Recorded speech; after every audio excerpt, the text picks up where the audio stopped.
Good afternoon, amigos, from the beautiful Ajijic, Jalisco. Today we are talking all about life in this beautiful Mexican gym. That's right, from healthcare to accessibility to the overall vibe of the city. We're digging deep today into the Ajijic area. For all of our amigos already living in Mexico, stay tuned. It's not all about retirement today. Let us know how these things stack up against your city. Any other points, tips, or tricks for life in Mexico. Yes, and help us out in the comments below. We are by no means experts.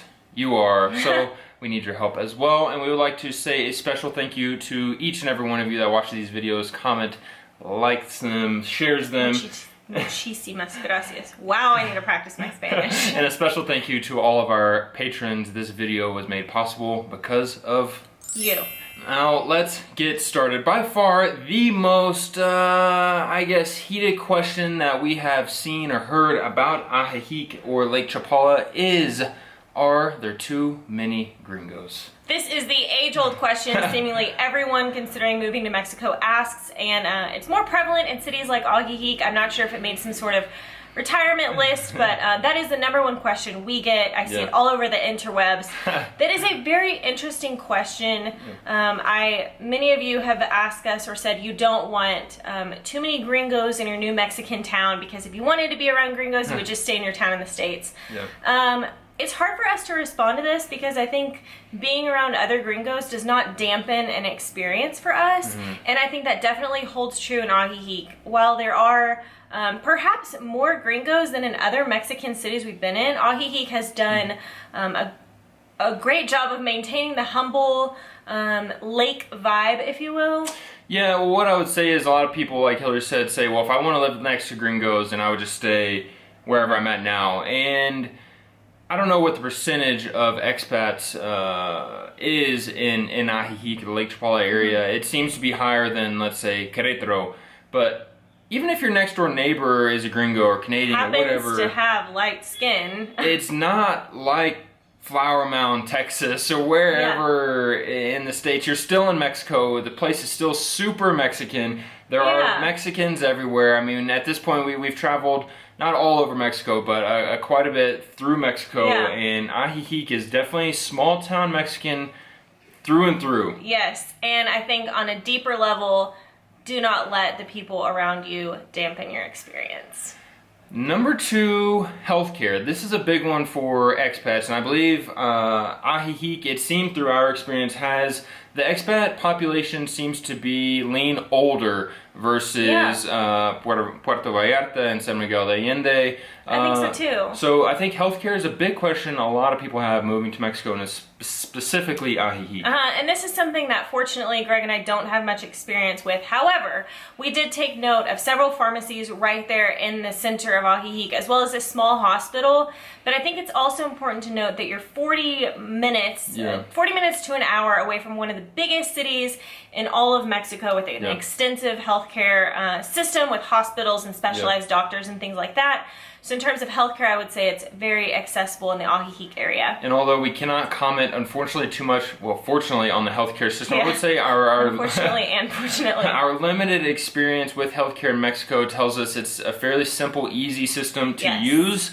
It's mostly a cash-based system, so again, a good and bad depending on what your financial situation is. If you have cash, you will probably be fine, and it'll probably have a better service than the United States. If you do not have cash, then it's going to be a little bit more difficult for you, but the prices, I believe you'll find, are going to be a lot more favorable than in the United States. Yes.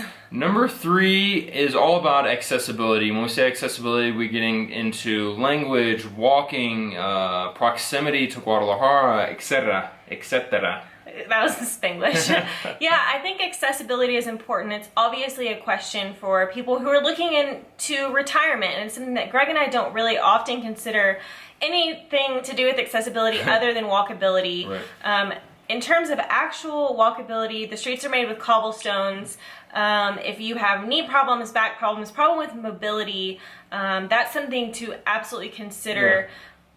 The other point of accessibility is English. If you do not know one word of Spanish, Ajijic is probably a great stepping stone, I think so, cobblestone. To step on first because a lot of people in the city do speak English. Since there is a greater expat population, it provides a great network for you to find someone who maybe speaks Spanish, who knows a doctor in town or knows who sells vegetables. So I think both easy stepping stones. There's also a Walmart in town, so you don't, again, a great stepping stone if you've never been in Mexico or... it's an easy place to transition into living in Mexico, I believe. And the last part of accessibility is literal accessibility geographically, if you will. It is situated 20-30 minutes from the Guadalajara International Airport, so fairly easy to get into and out of. Yes, and at this point in the video, I would like to say, take everything we are saying with a grain of salt, and the comments... Yeah, look at us. Yes, one, because we're not retired, and two, because this is just through our experience. We're not? Not quite. This is just through our experience and our time, our short time in Ajijic and medium-term time in Mexico. But our number one recommendation for anybody looking to retire or to move to Mexico is just come check it out, visit it. If you have the opportunity, visit as many different places as you can to get a feel for Mexico, because you can listen to us. We're just two sets of eyes. We're just four eyes on the ground. Yeah, and some of it, you can hear it over and over and over again, but you just have to experience it to really know what we're talking about. So, as much as we appreciate you watching our videos, get out of your comfort zone a little bit if you're on the edge, and I believe Ajijic and Chapala. It's a great place to visit, even if you don't want to live there. It's a great place to start. Now, probably one of my number one... I guess, how would you say it? Like things to consider. Considerations about where you want to live in Mexico or in the world is the weather.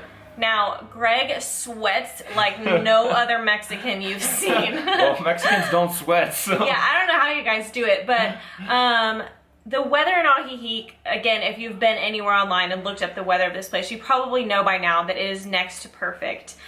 We were only there a few days. I know that the weather during this time of year is known to be nice, but I think year-round, Ajijic and the Chapala area is known to have exquisite weather throughout the entire year. So we could not choose a more perfect place in terms of weather. I read online, it actually, I think National Geographic ranked it as the second best climate in the entire world. That is awesome. I would like to add, though, in terms of like central Mexico in general, and I don't know if Chapala is considered central Mexico, but let's say like San Miguel de Allende, Guanajuato, Querétaro, Mexico City. Like the weather's pretty good there too. Yeah. So when we say like the weather is pretty good in most non-coastal, non-north cities. Yes, So central Mexico. I think the extremes are a little bit... I think it can get a little bit colder in Mexico City or perhaps a little bit hotter in the summers in Querétaro. Yeah. So I think Ajijic is probably like the perfect blend of the best temperatures. One thing to consider, sorry to drag on with the weather, is that a lot of places will not have heaters or AC though. So when it's so in the springtime, let's say it might get to 80. I believe 80, 85 might be the springtime high, which really isn't that bad. But when you're in elevation, that sun starts to feel like it's baking you. And it loves Greg's face. Yes, and then when you go home and don't have AC, it does feel a little bit warm, depending on if you have a breeze going through there. For us, it's taking us probably about 2 years to fully get used to that. I feel like we're finally fully embraced no AC. So it's something you will adjust to, but just be prepared. Life with no AC. Or heat. Or heat is different, because if it's 40 degrees outside for us, that's freezing. I know you Canadians are laughing. Just something to consider. One of the most important topics, cost of living. Now, we didn't get into the real estate in Ajijic, but this is more of just our experiences eating out, day-to-day stuff. We'll see if we can put some links below or somewhere for maybe real estate cost of living. But in terms of day-to-day eating... Yeah, I think the day-to-day, again, Ajijic, I think is situated in such a great spot in terms of like modernity versus traditional, in that you can find particularly food prices on a huge scale. So there are little taco stands, street food, very local places, and there's also high-end steakhouses. So I think there's definitely a meal to accommodate any range of budget. I think that holds true for the markets. I know that there's an organic sort of market that's evolving. There's the Wednesday market in Ajijic, the Monday market in Chapala. So I think there are several different options in terms of cost of living day to day. that sort of thing. You can find tacos from 10 pesos a piece, and then you can go get a hamburger for, I don't know, close to 200 pesos. Right. So it's the good thing about Ajijic is that depending on what your living situation is, what kind of style of life you want, you can find places that are catered more towards gringo and the expat population. The bad thing is there are those places that are catered towards gringos, and therefore going to have the price are going to be elevated a little bit. Yeah. And this is where we really need your help. If you live in the Ajijic, Chapala area, comment below. Let us know what you think about the price of cost of living. They seem to be okay. Again, kind of like Vallarta and our experiences there, you can find such a huge range. I do know that La Michoacana on the square, 18 pesos for a scoop. Ooh. We may have been there a few times. Oof! Oh my gosh, not the oof again. Last but not least, and this one we're going to compare a little bit between some other expat known cities.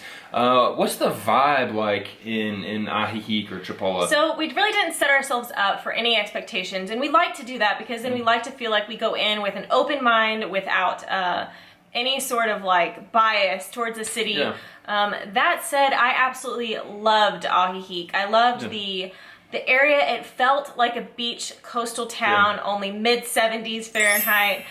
In terms of, everyone seemed to be very laid back. Now, while it's not a recreational lake, it is able to maintain the peacefulness and tranquility almost of the beach too. So obviously there's no waves, but I really loved the beach vibe. For us, anywhere where people are wandering the streets drinking a michelada or a beer, that is a good vibe. Exactly. It's relaxed. You have the views, the lake, the mountains. It kind of feels like a little mountain town. Yes. And I think for us, like we are just kind of relaxed, laid back people. So as much as we love places like Guadalajara, Mexico City that just really exude that energy, sometimes it feels nice just to like relax. It's still energetic, just a very different kind of energy. It was nice and refreshing. How would you compare quickly the like vibe? So if someone's thinking of moving to Mexico, either Vallarta, San Miguel de Allende, or Ajijic, like a quick like 30-second, like how are those vibes different? Like what type of person is gonna like each place just based on the feel? I think obviously we are partial to Vallarta. I would say that there's a bunch of high-rise condos going up there. Again, the weather to me is the first like red flag. If you don't do well in heat, Vallarta is going to be very, very rough for you. 200,000 people, so it's not, Ajijic is a small place. Speck compared to that. San Miguel de Allende, I love, again, a popular tourist destination, I would say. All three of these are the first two. And when we say popular tourist destination for Vallarta and San Miguel de Allende, and really Chapala, not just from expats, but from people all over the world, tons of Mexican tourists, especially in San Miguel de Allende. Nationally and internationally, tourists from all over the place. I think San Miguel is like a good mid-sized city. I think there's a lot of history in that area, a lot of sort of things like that. I do feel like San Miguel de Allende has more of an upscale feel, and Ajijic has more of like a very laid-back, humble feel. Yeah, I was going to say San Miguel to us doesn't feel as relaxed. That said, we have good friends that live there that are like probably the most relaxed. Shout out